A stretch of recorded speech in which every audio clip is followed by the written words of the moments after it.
一冊読むだけで100冊分。こんにちは、YouTube 図書館のアッキーです。それでは今回は話し方のベストセラー100冊のポイントを1冊にまとめてみたについて解説していきます。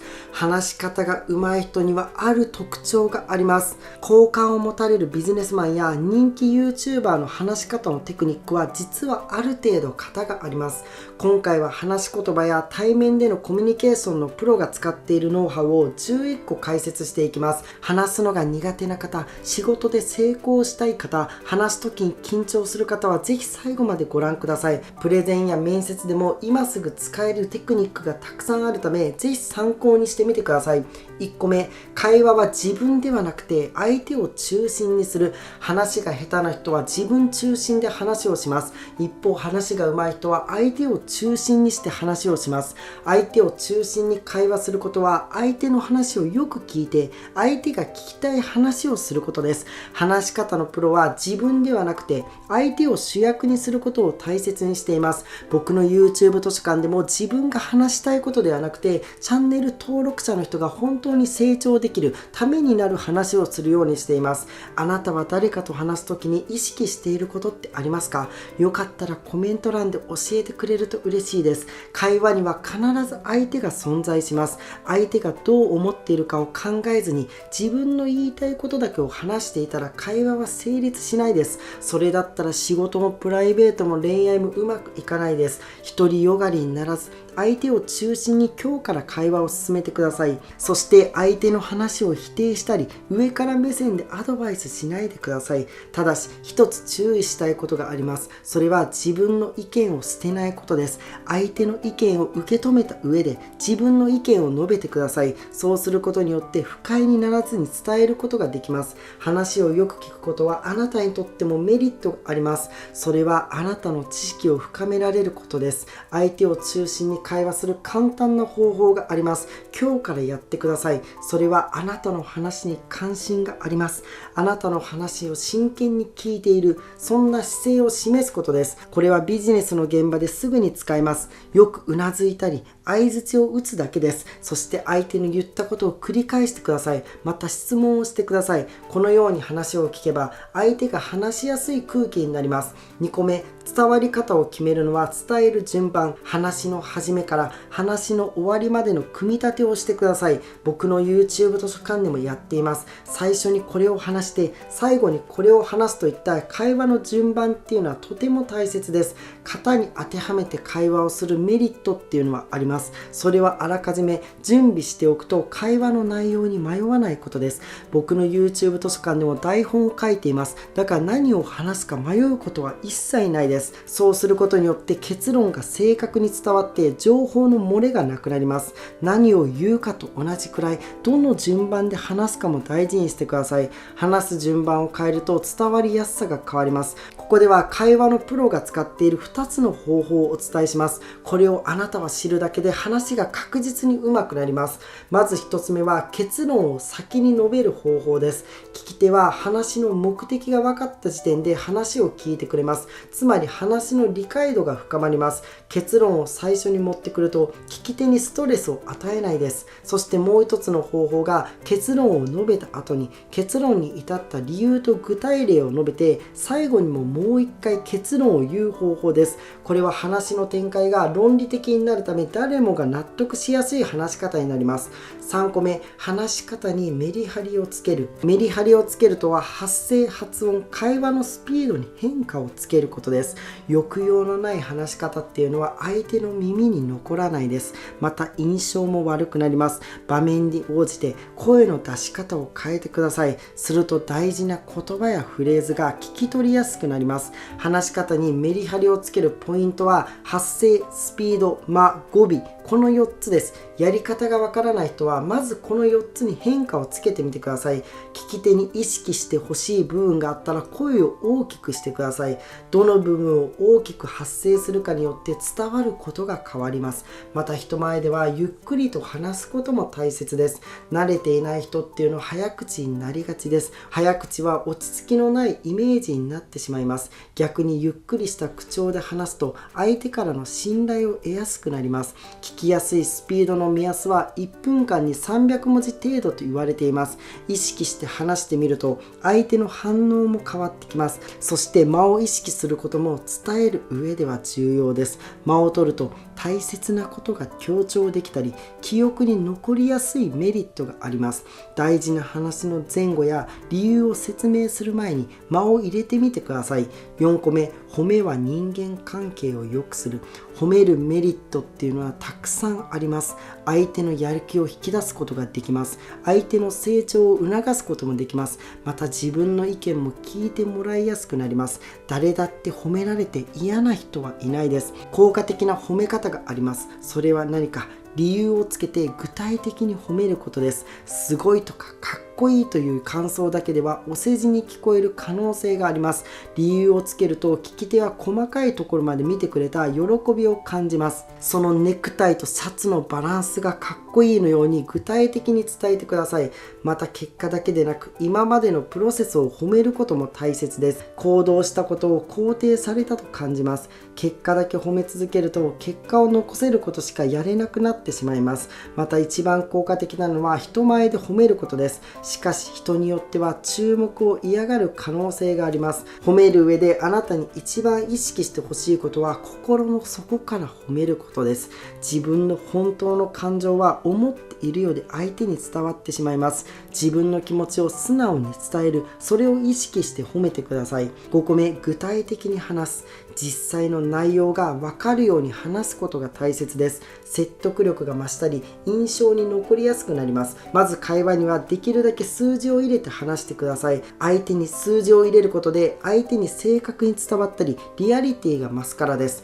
例えば僕は今年登録者を30万人に本当に増やしたいです。2022年の12月末までです。具体的に伝えることによってチャンネル登録してくれる方が増えています。一方、長いとか高いとかなるべく早くとかやめてください。人によって解釈にばらつきがあります。企業の売上やコストについても同様です。これらを数字に置き換えることでお互いの解釈を合わせることができます。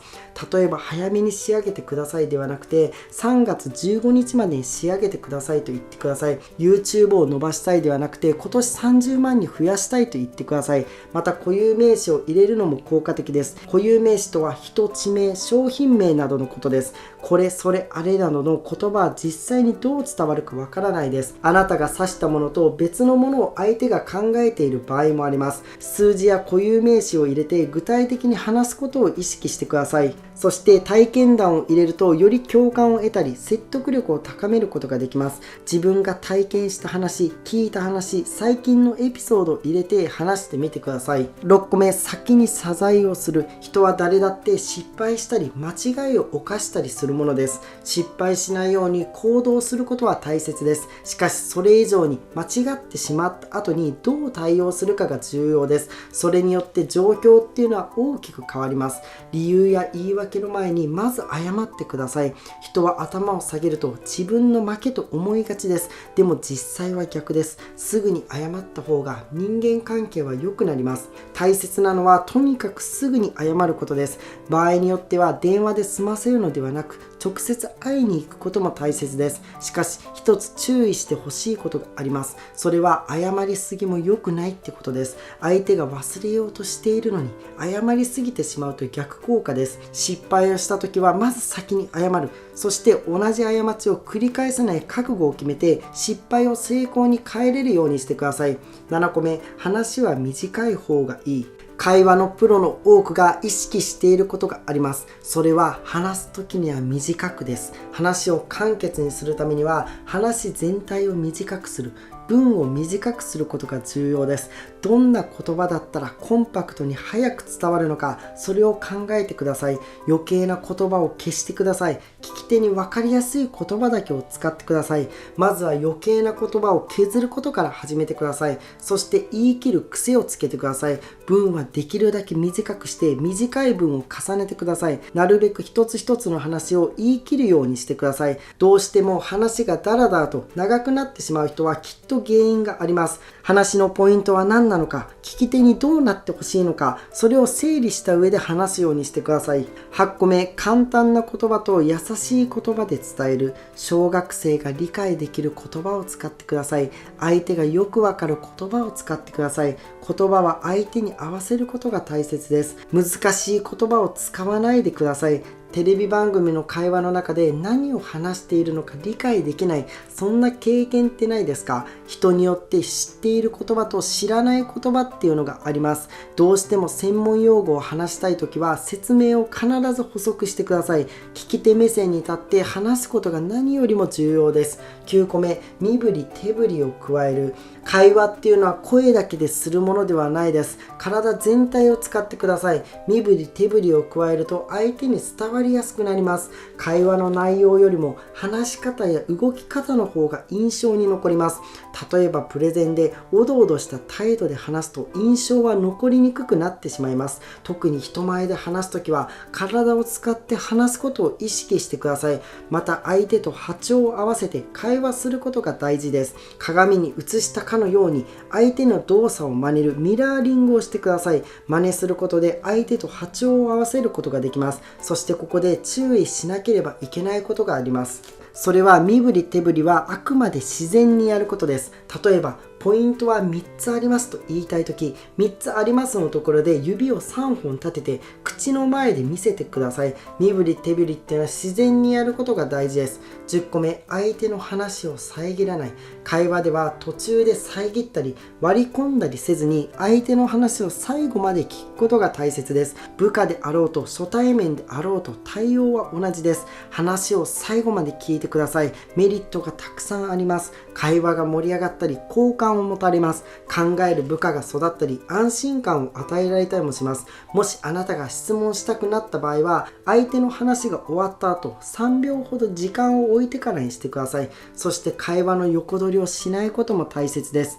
初対面であればなおさらです。私もとか僕はと言ってつい僕たちは自分の話がしたくなります。横取りはやめてください。相手が先に提供した話の時は途中で会話を奪わないようにしてください。相手中心に会話をしてください。11個目、要点は絞って伝える。言いたいことがたくさんあるとついあれこれ話したくなります。しかし仕事では要点を絞って伝えるのが話し方の基本です。要点を絞るメリットは印象に残りやすい、そして時間を有効活用できることです。特に人前で説明するときはテーマを一つに絞ってください。面接でもこれだけは記憶してもらいたい、それだけを話すのが大事です。話を進めるときもポイントを絞った方が伝わりやすいです。話し方のプロたちはよく3つに絞ることが多いです。世界のエリートはポイント、理由は3つありますを口癖にしています。すると聞く側は聞く準備をしやすくなります。僕も冒頭で今日は話し方のポイントを11個伝えます。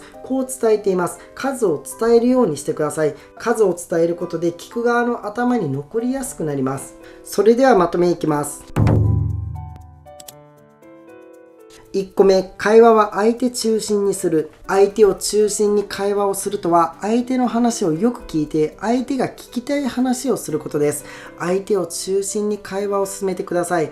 相手を主役にすることで好感や信頼を得ることができます。相手の意見を受け止めた上で自分の意見を述べることを忘れないでください。相手の話を聞きながら話すことによって知識を深められるメリットがあります。よくうなずいたり相槌を打ったり相手の言ったことを繰り返したり質問をしてみてください。2個目、伝わり方を決めるのは伝える順番。最初にこれを話して最後にこれを話すという会話の順番っていうのはとても大切です。型に当てはめて会話をするメリットは会話の内容に迷わないことです。また結論が正確に伝わって情報の漏れがなくなります。どの順番で話すかも大事にしてください。話す順番を変えると伝わりやすさも変わります。まずは結論を最初に持ってきてください。そして結論を述べた後、その結論に至った理由と具体例を述べて最後にもう一回結論を言ってください。話の展開が論理的になって聞き手が納得しやすくなります。3個目、話し方にメリハリをつける。メリハリをつけるとは、発声、発音、会話のスピードに変化をつけることです。抑揚のない話し方っていうのは、相手の耳に残らず印象が悪くなります。場面に応じて声の出し方を変えてください。話し方にメリハリをつけるポイントはこの4つです。発声、スピード、間、語尾の4つです。この4つに変化をつけてみてください。聞き手に意識してほしいことがあったら大きく話してください。またゆっくり話すと相手からの信頼を得やすくなります。そして間を意識してみてください。大切なことが強調できます。4個目、褒めは人間関係を良くする。褒めると相手のやる気を引き出したり成長を促すことができます。理由をつけて具体的に褒めてください。聞き手は細かいところまで見てくれた、そんな喜びを感じます。そして褒める上で一番大切なことがあります。それはあなたの心の底から褒めることです。5個目、具体的に話す。実際の内容や様子が分かるように話してください。説得力が増したり印象に残りやすくなります。会話にはできるだけ数字を入れて話してください。また固有名詞を入れて具体的に話してください。失敗談だったり最近のエピソードを入れて具体化してみることをお勧めします。6個目、先に謝罪をする。人は誰だって間違いを犯したりします。失敗しないように行動することは確かに大切です。でも誰だって失敗することがあります。失敗しないよりも失敗した後にどう対応するかが重要です。失敗した理由や言い訳をする前にまず謝ってください。大切なのはすぐに謝ることです。同じ過ちを繰り返さない覚悟を持って失敗を成功に変えれるようにしてください。7個目、話は短い方がいい。話すときは短くすることが大切です。話を簡潔にするためには話全体を短くする、文を短くしてください。どんな言葉だったら簡潔に伝えられるか考えてください。8個目、簡単な言葉と優しい言葉で伝える。小学生が理解できる言葉、相手がよくわかる言葉を使ってください。専門用語を伝えるときは具体的に解説した上で話してください。9個目、身振り手振りを加える。身振り手振りを加えると相手に伝わりやすくなります。話の内容よりもあなたの話し方、動き方の方が印象に残ります。人前で話すときは体を使って話すことを意識してください。10個目、相手の話を遮らない。会話では相手の話を最後まで聞くことが大切です。遮ったり横取りしないようにしてください。とにかく相手中心に会話をすることを意識することです。11個目、要点は絞って伝える。言いたいことがたくさんあるとついあれこれ話したくなります。仕事では要点を絞って伝えるのが話し方の基本です。話し方のプロたちは3つに絞ることが多いです。なぜ3つに絞るのか、聞く側は聞く準備をしやすいからです。解説は以上です。人によって話し方はたくさんあります。聞き方も人によって違います。ここまでいろいろな話し方を解説してきました。話し方だけでなくあなたの人柄も大切です。内面を磨くことも忘れないでください。YouTube 図書館では自己啓発書など内面を磨くための本の解説もやっています。ぜひそちらの動画も見てください。今後も絶対にあなたの人生が変わるいい動画を投稿していきます。今年僕は30万人を目標にしています。ぜひチャンネル登録してください。絶対にあなたが成長できる、ポジティブになれる、そんな動画をどんどん作っていきます。僕も皆さんと一緒にしっかりと勉強してどんどん成長していきたいと思います。本日もご覧いただきありがとうございます。ぜひ次の動画でお会いしましょう。チャンネル登録、評価ボタンクリックいただけると励みになりますので、ぜひよろしくお願いします。